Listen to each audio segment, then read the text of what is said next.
I have no clue what is going on in that Hoyoverse building, but they need to be stopped. My upload schedule is already bad enough as it is. Can they stop making tweaks to this character? Please?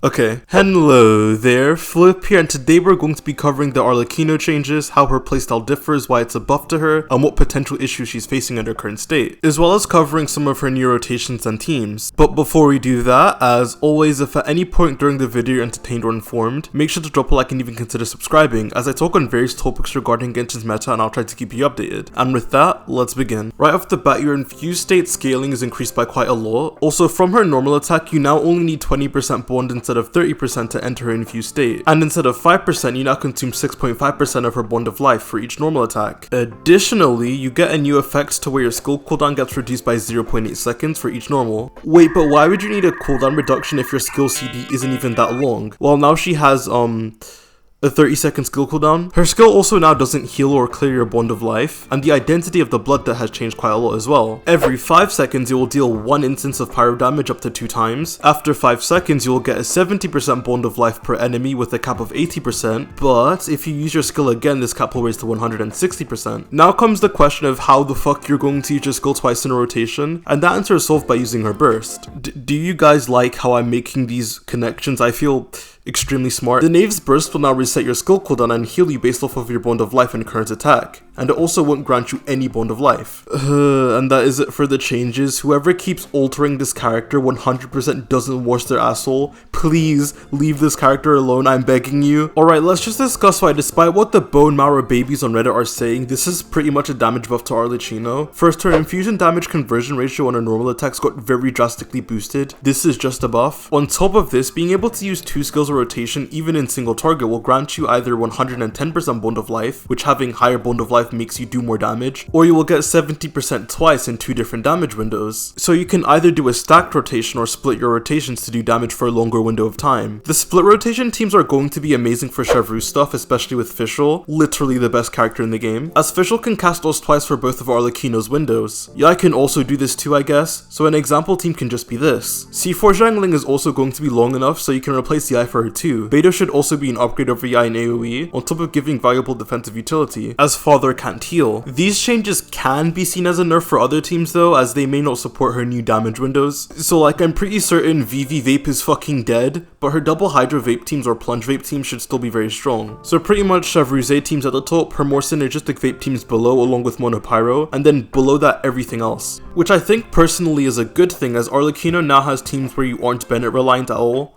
or Furina reliant, or Kazuha reliant, so she does stand out a lot from the other pyro damage dealers in that regard, and manages to carve out her own niche, which is much better than her previous iterations where she essentially was just competing with the other pyro damage dealers and losing. But now there can still be justifiable enough reasons to pick her up even if you do already have the current pyro DPSs. But now let's actually talk about some of the issues with her kit, because even though it is a damage upgrade and opens up her teams more, despite how much you want to get pegged by her, there are some overall gameplay flaws present, and some that have been present even in her first iterations. The most obvious one is that she has no AoE on her normal attacks. She has ruthlessly levels of AoE on everything besides her N4 where she spins and Arlecchino's all over the place, which I think is quite a big issue when she isn't really using groupers on her teams and you are also playing her with Chevruze. When playing Raiden Chevruz, okay, that's fine, Raiden's AoE is massive. When using Yai or Yoimiya as on-fielders for Chev, they are ranged characters, winnable. Father has neither of those luxuries. Even just looking at the top half of this abyss, her Chevruze teams have a horrible matchup for this reason, because all the enemies will keep getting knocked back and you have to continue chasing them, so in practice she might feel horrible. And while we're on the feeling of a character, she takes a lot of time to start doing damage. For stacked rotations, you need to use your skill, Burst,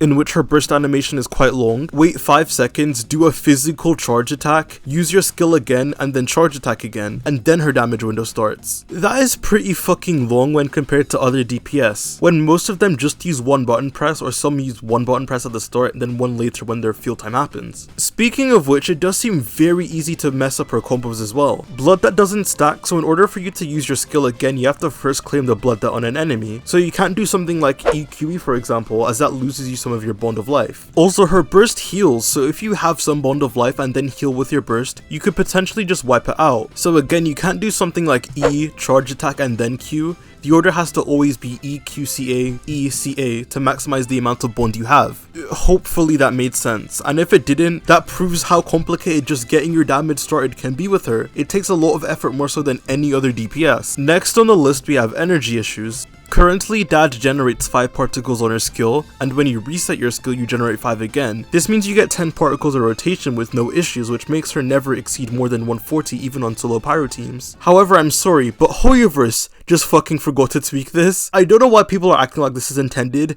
Have you forgot what kind of company Hoyoverse is? Eula can't pre-funnel her burst, Ningguang's skill reset generates no particles, Chevy's skill reset generates no particles, some characters have random particle generation. They were about to make a skill 3 times to get 5 particles on Jonyun. This company is not a charity. There is zero way they are keeping her generating 10 particles of rotation. That is gone next week, I can guarantee it. So I am not getting my hopes up by telling you to build little ER on her, and neither should you. But with her 10 particle rotation bullshit as it is now, it is fine. The reason why it would be bad if they make her ER hungry is that her healing is now tied to her burst, and not her skill. So if you want to like survive, you want to burst every rotation with her, unlike in V1 where even bursting every other rotation was fine, as her healing was tied to her skill. Which leads me to the last issue with Arlecchino, and that is her defensive utility is actually awful. And without her C1, she might actually be close to unplayable if the enemy is capable of hitting you back. Arle has 2 forms of defensive utility built into her kit, as she can't be healed from external sources. One is her burst, which we weren't given a value for some reason, but is based on her bond of life and attack, so I'm guessing it will heal anywhere from 25 to 50% of her max health every 15 seconds. And the second is from her Ascension 4, which gives her elemental and physical resistance of up to 20%, which is good but not an insane amount. Starting from the top, Arle is not a HP scaler or a defense scaler. You are only going to have around 20k HP, which is not a lot. You also have no built-in resistance to interruption, and like with Yoimiya, Arle's highest attack multipliers are towards the end of your rotation, so if you constantly have to dodge, you are doing N1 and N2s for a pathetic amount of damage compared to your normal strings. I'm missing out the AoE from her N4. As discussed, you also have a very long setup time, and you have to use her skill twice in rotation, which leaves you like a sitting duck for attacks during its animation. So you can't just tank attacks, you can't dodge as they have too many committed animations. You also have no way of running healers, and then you also don't really want to run a shielder, because shielders offer very little offensive advantages. And if you think I'm exaggerating about how bad her defensive utility will be,